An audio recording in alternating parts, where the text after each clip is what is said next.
प्रणाम मित्रों, मैं हूं आनंद। आपका एक बार फिर से स्वागत है मेरे चैनल पे। मित्रों, आज का टॉपिक है कि आखिर इंडिपेंडेंस डे, स्वतंत्रता दिवस 15 अगस्त को ही क्यों मनाया गया। 15 अगस्त को क्यों ही आज़ादी का जश्न मनाया जाता है। देश में स्वतंत्रता दिवस हर साल 15 अगस्त को मनाया जाता है। 15 अगस्त 1947 ये वो दिन है जब हमें आज़ादी मिली। आपको बता दें कि आज़ादी आधी रात के समय मिली थी। 15 अगस्त के दिन ही हम आज़ादी का ये दिन मनाते हैं। जानिए इसके पीछे की रोचक कहानी क्या है, और इसी रोचक कहानी को लेकर हम आपके सामने प्रस्तुत हुए हैं। पहले साल 1930 से लेकर 1947 तक 26 जनवरी के दिन भारत में स्वतंत्रता दिवस के रूप में मनाया जाता था।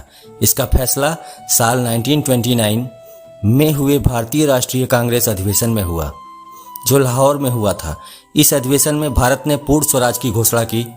इस घोषणा के बाद सविनय अवज्ञा आंदोलन के लिए भारतीय राष्ट्रीय कांग्रेस द्वारा भारतीय नागरिकों से निवेदन किया गया था। साथ ही साथ भारत की पूर्ण स्वतंत्रता तक आदेशों का पालन समय से करने के लिए भी कहा गया था। उस समय भारत में लॉर्ड माउंटबेटन का शासन था। माउंटबेटन ने ही निजी तौर पर भारत की स्वतंत्रता के लिए 15 अगस्त का दिन तय करके रखा था। बताया जाता है कि इस दिन को वे अपने कार्यकाल के लिए बहुत सौभाग्यशाली मानते थे। इसके पीछे दूसरी खास वजह ये थी कि दूसरे विश्व युद्ध के दौरान 1945 में 15 अगस्त के ही दिन जापान की सेना ने ब्रिटेन के सामने उनकी अगुवाई में आत्मसमर्पण कर दिया था। माउंटबेटन उस समय सभी देशों की संबद्ध सेनाओं के कमांडर थे। लॉर्ड माउंटबेटन की योजना वाली 3 जून की तारीख पर स्वतंत्रता और विभाजन के संदर्भ में हुई बैठक में ही यह तय किया गया था। 3 जून के प्लान में जब स्वतंत्रता का दिन तय किया गया, उसे सार्वजनिक रूप से घोषित किया गया। तब देश भर के ज्योतिषियों ने आक्रोश पैदा हुआ। उन्होंने आक्रोश व्यक्त किया क्योंकि ज्योतिषीय गणना के अनुसार 15 अगस्त 1947 का दिन अशुभ और अमंगलकारी था। विकल्प के तौर पर दूसरी तिथियां भी सुझाई गई, लेकिन माउंटबेटन 15 अगस्त की तारीख पर ही अड़े रहे। ये उनके लिए खास तारीख थी। आखिरी समस्या का हल निकालते हुए ज्योतिषियों ने बीच का रास्ता निकाला। फिर 14 और 15 अगस्त की मध्य रात्रि का समय सुझाया और इसके पीछे अंग्रेजी समय का ही हवाला दिया गया। अंग्रेजी परंपरा में रात 12 बजे के बाद नया दिन शुरू होता है। वहीं हिंदी गणना के अनुसार नए दिन का आरंभ सूर्योदय के साथ होता है।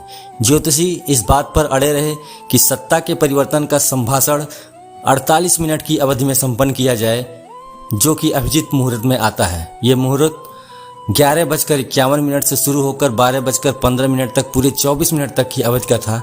ये भाषण 12:39 तक दिया जाना था। इस तय समय सीमा में ही जवाहरलाल नेहरू को भाषण देना था। शुरुआती तौर पर ब्रिटेन द्वारा भारत को जून 1948 तक सत्ता हस्तांतरित किया जाना प्रस्तावित था। फरवरी 1947 में सत्ता प्राप्त करते ही लॉर्ड माउंटबेटन ने भारतीय नेताओं से आम सहमति बनाने के लिए तुरंत श्रृंखलाबद्ध बातचीत शुरू कर दी। लेकिन सब कुछ इतना आसान था नहीं, खासकर तब जब विभाजन के मसले पर जिन्ना और नेहरू के बीच द्वंद्व की स्थिति बनी हुई थी।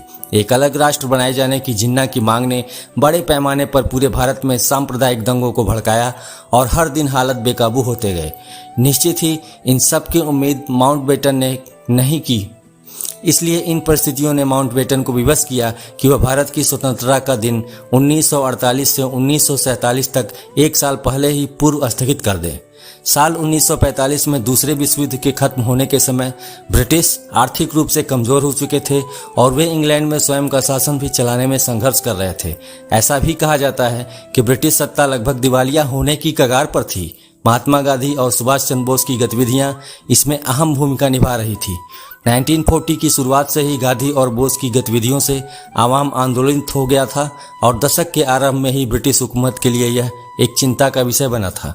और इसी को देखते हुए भारत को 15 अगस्त को ही आज़ादी मिली। तो फ्रेंड्स, आपको हमारी ये जानकारी कैसी लगी? अच्छी लगी तो कमेंट करिए, लाइक करिए, सब्सक्राइब करिए। आप सभी को स्वतंत्रता दिवस की हार्दिक शुभकामनाएं। आप लोग अच्छे से स्वतंत्रता दिवस को मनाएं और बच्चों को भी इसके लिए प्रेरित करें। इस कहानी को उन्हें भी सुनने के लिए प्रेरित करें।